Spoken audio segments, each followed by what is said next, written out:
Now next question, welcome back, and next question let's discuss 52nd.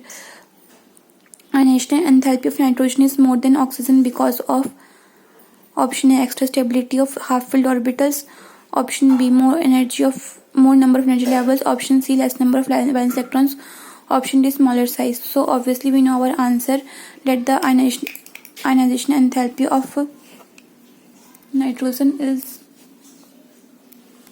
more than oxygen because of extra stability of half-filled orbitals of nitrogen.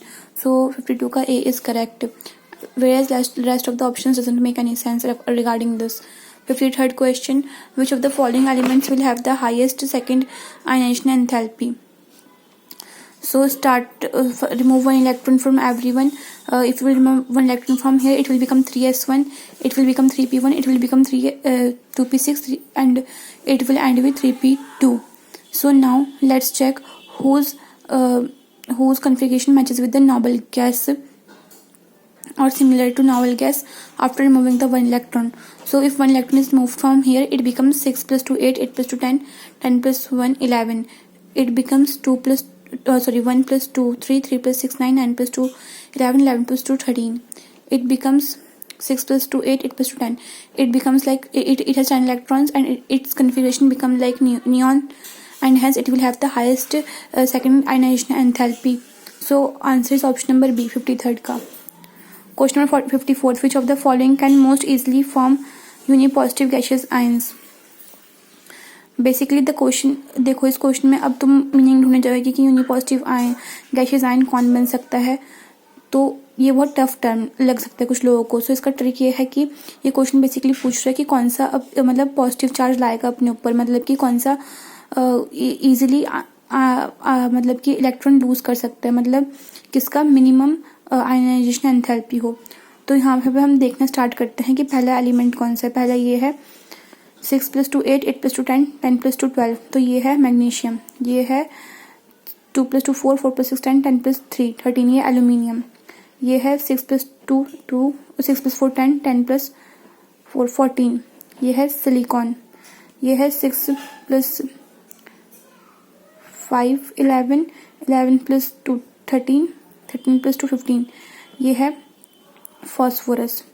तो obviously phosphorus और silicon जो है ये कौन सा silicon था, ये फॉस्फोरस था, और इसमें बोले कि कौन सा most easily unipositive gaseous ion बन जाएगा.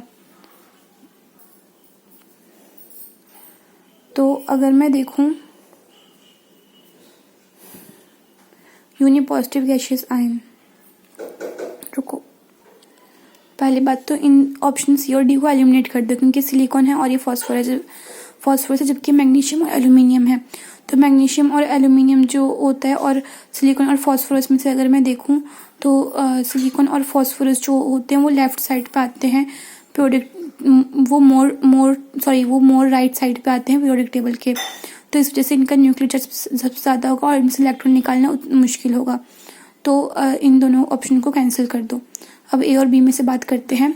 तो अगर मैं मैग्नीशियम और एल्यूमिनियम में से देखूं तो वैसे तो अकॉर्डिंग टू द क्राइटेरिया होना चाहिए था कि एल्यूमिनियम जो है उसका ज़्यादा आयनाइजेशन एंथैल्पी है मैग्नीशियम से, लेकिन ये एक एक्सेप्शन है कि मैग्नीशियम का ज़्यादा आयनाइजेशन एंथैल्पी है एल्यूमिनियम से. एंड इसका रीज़न ये है कि हाफ फिल्ड हम कह सकते हैं मैग्नीशियम का वो है, मतलब हाफ फिल्ड कह रही हूँ, सॉरी, मैग्नीशियम का फुली फिल्ड वो है, क्या बोलते हैं उसको, फुली फिल्ड इलेक्ट्रॉनिक कन्फिग्रेशन, क्योंकि 3s2 से एंड कर रहा है जबकि एल्यूमिनियम एंड कर रहा है 3p1 से. तो इसलिए ये इसका जो है ये एक्सेप्शन है कि जो मैग्नीशियम होता है उसका ज़्यादा आयनाइजेशन एंथैल्पी है देन द एल्यूमिनियम, जबकि होना उल्टा चाहिए था. तो इस वजह से इसका ज़्यादा आयनाइजेशन एंथैल्पी है और इसका कम, मतलब मैग्नीशियम का ज़्यादा और एल्यूमिनियम का कम. तो इसका आयनाइजेशन एंथैल्पी कम, तो इसमें से इलेक्ट्रॉन निकालना आसान है, तो मतलब इजीली ये बन सकता है यूनिपॉजिटिव गैसियस आयन. तो इसलिए इसका आंसर है ऑप्शन नंबर बी. ठीक, ऐसे एक्सेप्शन एक हमें देखने को मिलता है बेरिलियम और बोरॉन के बीच में. वैसे तो टेक्निकली बोरॉन का ज़्यादा होना चाहिए था आयनाइजेशन एंथैल्पी, क्योंकि वो पीरियड में लेफ्ट राइट जाते टाइम आता है राइट साइड पे, जबकि बेरिलियम आता है लेफ्ट साइड पे. लेकिन है उल्टा कि बेरिलियम का ज़्यादा है आयनाइजेशन एंथैल्पी बोरॉन से. वही same reason due to stable electronic configuration and एक और भी सर बता रहे थे कि penetration of s electron is more into the nucleus. ऐसा कुछ था कि जो पेनिट्रेशन है एस इलेक्ट्रॉन का वो मतलब कि कुछ ऐसा रीजन था ना जिसमें सर ने बोलता कि it's easier to remove electron from 2p orbital as compare to 2s orbital due to more penetration of s electrons. ऐसे कुछ आगे आने वाले क्वेश्चन में भी आप पढ़ लोगे, तब मैं डिस्कस करूंगी इस बारे में। तो अभी तक के लिए इसका आंसर ऑप्शन नंबर बी है, ठीक है। अब नेक्स्ट क्वेश्चन की बात करते हैं। क्वेश्चन नंबर जो है 55 की, of the metals beryllium, magnesium, calcium and strontium of group 2 in the periodic table, the least ionic chloride will be formed by। तो देखो इस हमने इस ब्लॉक में पढ़ेंगे कि जो ग्रुप 1 एंड ग्रुप 2 है उनमें से जो लिथियम उनमें से सारे के सारे जो मेटल्स हैं वो आयनिक कंपाउंड्स में आते हैं, एक्सेप्ट मतलब कि उस लेकिन जो बेरिलियम और लिथियम है उनमें थोड़ा कोवलेंट कैरेक्टर भी देखा जाता है कंपाउंड्स में आने के टाइम। तो इसलिए लीस्ट आयनिक मतलब मोस्ट कोवलेंट, तो मतलब बेरिलियम होगा इसका आंसर, ठीक है। क्योंकि बेरिलियम या और लिथियम जो होते हैं वो कोवलेंट करेक्टर से कोवलेंट कंपाउंड्स बना सकते हैं, ज़्यादा कोवलेंट कंपाउंड्स बना सकते हैं in comparison to the rest of the group elements. तो 55th का ये आंसर हो गया। 56 क्वेश्चन की बात करते हैं। Beryllium has higher ionic enthalpy than boron, this can be explained as. हाँ, ये वो क्वेश्चन जिसका मैं अभी बोल रही थी कि बाद में आएगा। तो देखो ऑप्शन बेरिलियम की हाई आयनिक एंथैल्पी होती है बोरोन से, ठीक है। ये एक्सेप्शन की बात कर रहे हैं ये लोग, तो इसको हम कैसे एक्सप्लेन कर सकते हैं। Option A, beryllium has higher size and boron hence its ionic enthalpy is higher. Size का तो कोई लेन देन नहीं होता। Option B, penetration of 2p electron to the nucleus is more than the 2s electron, ऐसे तो कुछ भी नहीं है। Option C, it's easy to remove electron from 2p orbital as compare to 2s orbital due to more penetration of s electron. ये easier होता है 2p orbital के इलेक्ट्रॉन को रिमूव करना 2s के इलेक्ट्रॉन को रिमूव करने के कंपैरिजन में, क्योंकि पेनिट्रेशन ज़्यादा होता है s इलेक्ट्रॉन्स का। हाँ, तो ये बात सही है। तो इसलिए 56 का सी ऑप्शन सही है। ये जो सी ऑप्शन है ये थोड़ा स्क्रीनिंग या कांस्टेंट वाला जो चीज़ था ना, टॉपिक था, उसी को तोड़ मरोड़ के यहाँ पे रखा गया है, क्योंकि 2s इलेक्ट्रॉन्स जो होते हैं ये इनका मतलब ये इलेक्ट्रॉन से ज़्यादा अट्रैक्टेड होते हैं बजाय कि 2p ऑर्बिटल के इलेक्ट्रॉन से, ठीक है। तो इस वजह से क्या होता है, और 2s जो s ऑर्बिटल होता है वो उसका स्क्रीनिंग इफेक्ट भी ज़्यादा होता है देन द p ऑर्बिटल। तो ये आसानी से इसमें इसको रिपेल करते हैं, तो इस वजह से मतलब रिपेल कैसे करेंगे इसे, ये सेम सेल में तो रिपेल थोड़ी कर पाएंगे 2s और 2p। सॉरी, वो तो मैं कुछ और बोल रही थी। हाँ, वो मैं भी गलत कॉन्सेप्ट बता रही थी, वो मैं कुछ और कॉन्सेप्ट में चली गई थी एक्चुअली, ठीक है। तो अपने ही मन से, वैसे सर ने कुछ नहीं बताया, वो तो मैं अपने मन से बता रही थी। तो इसका आंसर ऑप्शन नंबर सी है कि बेरिलियम का हायर आयनिक एंथैल्पी है बोरोन से, क्योंकि it's easier to remove electron from 2p orbital than from the 2s orbital, क्योंकि मोर पेनिट्रेशन होता है एस इलेक्ट्रॉन का न्यूक्लियस की तरफ, ठीक है। क्योंकि तुम बेरिलियम का कन्फिगरेशन देखो तो बेरिलियम का कन्फिगरेशन है 1s, मतलब कि कुछ ऐसा तो है 1s2 2s2 है ना, 2s2 है, हाँ 4 होता है ना, हाँ 1s2 1s2 2s2। तो इसमें सिर्फ एस इलेक्ट्रॉन होते हैं, जबकि बोर्ड में p इलेक्ट्रॉन भी होते हैं। तो इसके इलेक्ट्रॉन को रिमूव करना ज़्यादा आसान है, तो इसका मतलब कि इसका आयनिक एंथैल्पी कम होगा, और इसमें p इलेक्ट्रॉन होते ही नहीं है, तो इसमें सिर्फ एस इलेक्ट्रॉन होते हैं। मतलब एस इलेक्ट्रॉन का पेनिट्रेशन और हम जानते हैं एस इलेक्ट्रॉन की पेनिट्रेशन ज़्यादा होता है, इस वजह से इसके इलेक्ट्रॉन को निकालना बहुत मुश्किल है। इस वजह से इसका आयनिक एनर्जी जो होता है हायर होता है देन द बोरोन। तो ऑप्शन नंबर सी इसका सही है। I hope you understand. Option number D जो है आयनिक एनर्जी इंक्रीज इन पीरियड, ये बात तो सही है, लेकिन यहाँ पे ये एक्सेप्शन की बात कर रहे हैं ना कि नॉर्मल ट्रेंड की। फिर हम 57th क्वेश्चन की बात करते हैं। Sudden large jump between the values of second and third ionic energies of an element would be associated with which of the following electronic configuration. तो इसमें से हमें क्या करना है, सेकंड और थर्ड आयनिक एंथैल्पी के बीच में सारा डिफरेंस किसमें होगा ये पूछा है। तो पहले तो आप 2 इलेक्ट्रॉन हटा दो, एक इलेक्ट्रॉन हटा दो सब में से, ठीक है। उसके बाद सेकंड और थर्ड के बीच में पूछा है ना, तो सेकंड वाला इलेक्ट्रॉन हटा दीजिए सब में से। उसके बाद अब देखिए सेकंड वाला इलेक्ट्रॉन हटाने के बाद कौन सा ऐसा है जो कि नोबल गैस की तरह या noble gas type configuration show कर रहा है। तो जो ऐसे शो करेगा वो वाला इसका आंसर होगा। तो अगर मैं देखूं ये हो जाएगा 6 7 8 9 10 11 12 13, ये एल्यूमिनियम है ए वाला, और ये भी एल्यूमिनियम है, लेकिन ये गलत है क्योंकि इसमें 3s1 3p2 लिखा है, जबकि यहाँ पे 3s2 3p1 होना चाहिए था। तो ए ऑप्शन तो गेम में से गायब है। अब बी में देखते हैं और डी और सी में देखते हैं। यह 6, 7, 8, 9, 10, 11 ये है सोडियम। यह 6, 7, 8, 9, 10, 11, 12 ये है मैग्नीशियम। तो अगर मैं देखूं इसमें से एक इलेक्ट्रॉन हटा दूं तो ये बन जाएगा सेकंड आयनिक एनर्जी। कौन सा बन जाएगा ये बोलो? ये बन जाएगा नियॉन। और इसमें से और एक हटा दूं तो ये 2/5 बन जाएगा, जो कि होता है फ्लोरीन वाला। तो आगे देखते हैं।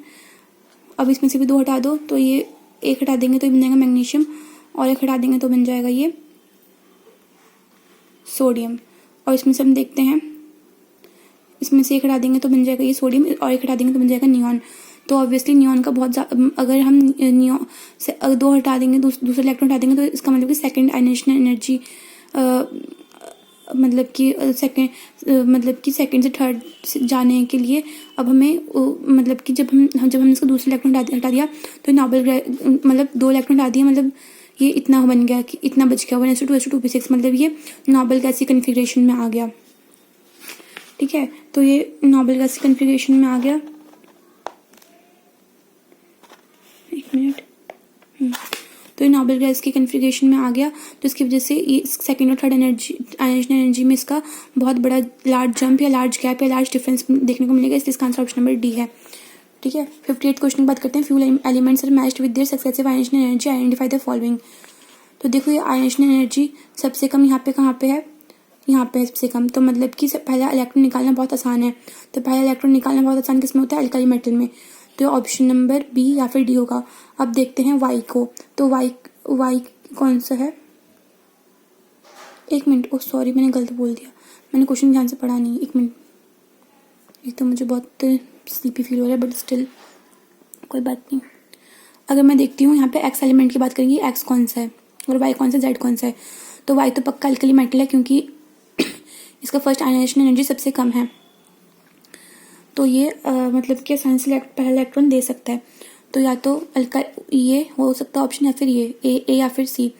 और अगर मैं देखूँ तो IE1 मतलब पहला आयनाइजेशन एनर्जी बहुत ज़्यादा है, मतलब इलेक्ट्रॉन निकालना बहुत मुश्किल है। तो ये ऑब्वियसली नोबेल गैस टाइप होगा, तो नोबेल गैस है ये। तो ऑप्शन नंबर 58 का ए है। ठीक है, 58 का ए है, तो ये आंसर 58 का ए सही है। बाकी सब तो हो ही नहीं सकता कुछ। 59 क्वेश्चन की बात करते हैं। First and second ionization enthalpies in kilojoule per mole are given of few elements. ठीक है, तो इनमें से बताओ कौन सा MX2 टाइप हैलाइड बनेगा। तो सबसे छोटा आयनाइजेशन एनर्जी फर्स्ट का है। ठीक है, तो फर्स्ट का मतलब अल्कली मेटल है, और अल्कली मेटल जो होता है उसका वैलेंसी +1 होता है। लेकिन यहाँ पे M का जो ये मेटल M है, इसका वैलेंसी +2 है। क्यों? क्योंकि अगर मैं इसको तोड़ूं तो ये M+2 और ये X- बन जाएगा, तो मतलब इस एलिमेंट की वैलेंसी +2 है। तो +2 का जो इससे जस्ट थोड़ा बड़ा होगा, मतलब कि ऑप्शन नंबर 2। तो ऑप्शन नंबर 2 में होगा M। तो ऑप्शन नंबर 2 किस में है? ए में है, सी में है, तो बी और डी कैंसिल। अब देखते हैं फर्स्ट या थर्ड। तो देखो फर्स्ट या थर्ड, तो ये हैलोजन जो होता है इनका आयनाइजेशन एंथैल्पी बहुत ज़्यादा होता है, क्योंकि ये पीरियड में सबसे राइट साइड आते हैं, और इनकी इलेक्ट्रोनेगेटिविटी बहुत ज़्यादा होता है, तो ये आसानी से इलेक्ट्रॉन लूज नहीं कर पाते, तो इसलिए इनका आयनाइजेशन एंथैल्पी बहुत ज़्यादा रखना पड़ता है, ज़्यादा होता है एक्चुअली। तो सेकंड और थर्ड में से देखते हैं, तो सबसे ज़्यादा है थर्ड का, तो इसका आंसर है first, second and third. Sorry, इसका आंसर सेकंड एंड थर्ड, मतलब एक्स जो होगा वो थर्ड होगा और M जो होगा वो सेकंड होगा। ठीक है, तो इसका आंसर जो है 59 का सी। अब लास्ट क्वेश्चन की बात करते हैं, उसके बाद हम बाकी अगले उसमें, क्योंकि मुझे बहुत स्लीपी फील हो रहा है अभी। 60th क्वेश्चन की बात करते हैं। Ionisation enthalpies of transition metals are, और अभी रात की बज रही हैं 2 o'clock। ठीक है, तो ionisation enthalpies of transition metals are, ionisation enthalpies जो होते हैं ट्रांजिशन मेटल्स को क्या ठीक है इनके लिए, ट्रांजिशन मेटल्स के लिए, मतलब डी ब्लॉक एलिमेंट्स के लिए। ठीक है, तो ए ऑप्शन देखते हैं, intermediate between those of S and P block elements. ये जो होते हैं इंटरमीडिएट, मतलब ये जो ट्रांजिशन या डी ब्लॉक एलिमेंट्स होते हैं, इनके आयनाइजेशन एंथैल्पी एस और पी ब्लॉक के एलिमेंट्स के बीच में होता है। हाँ, एस और पी ब्लॉक के एलिमेंट्स के बीच में होता है, तो मतलब कि ए ऑप्शन इज करेक्ट। तो ये भी हम BCD देख लेते हैं। बी है मोर देन बी ब्लॉक, ऐसा बिल्कुल भी नहीं है, क्योंकि पी ब्लॉक एलिमेंट्स ही टुवर्ड्स राइट आते हैं, उसके अलावा D block elements right side में एकदम नहीं आते, वो राइट साइड से पहले, मतलब बी ब्लॉक से पहले आते हैं पीरियड में। तो ऑब्वियसली इनका आयनाइजेशन एंथैल्पी कम होगा, ना कि more than P block elements, ठीक है। सी है highest in all the elements, ऐसा तो कुछ भी नहीं होता। डी है lower than S block elements, ऐसा भी कुछ नहीं होता। Higher than S block elements होता है and lower than P block elements होता है, क्योंकि वो पीरियड के चक्कर में, अगर हम पीरियड के चक्कर में पीरियड के बेसिस में अगर हम देखें तो डी ब्लॉक बीच में और एस ब्लॉक इधर और पी ब्लॉक इधर। तो पी ब्लॉक राइट साइड में आ रहा है, मतलब कि पी ब्लॉक से कम होगा डी ब्लॉक का ionization enthalpy, means lower than D block का जो आयनिएशन एंथैल्पी है वो लोअर देन पी ब्लॉक होगा and higher than S block होगा। क्योंकि एस ब्लॉक एकदम लेफ्ट साइड में आ रहे हैं तो उनका आयनिएशन एंथैल्पी एकदम कम, तो इसलिए, और डी ब्लॉक जो होते हैं वो एस ब्लॉक के कंपैरिजन में राइट साइड में है, तो इसलिए डी ब्लॉक का हायर देन एस ब्लॉक होगा elements and lower than P block elements होगा। क्या लोअर होगा और क्या हायर होगा, किसकी बात कर रही हूँ मैं, एटॉमिक रेडियस की या आयनिएशन एंथैल्पी की। तुम लोग मत सो, मैम मुझे नींद आ रही है, बट अभी तुम लोग जगे रहो। यहाँ पे ये है, हम किसी बात कर रहे हैं एटॉमिक रेडियस या आयनिएशन एंथैल्पी की, हम बात करें आयनिएशन एंथैल्पी की। ओके, सो आई होप यहाँ तक अभी ठीक है। बाकी क्वेश्चन नेक्स्ट स्लाइड में, सॉरी नेक्स्ट उसमें वीडियो में। Bye bye, good night.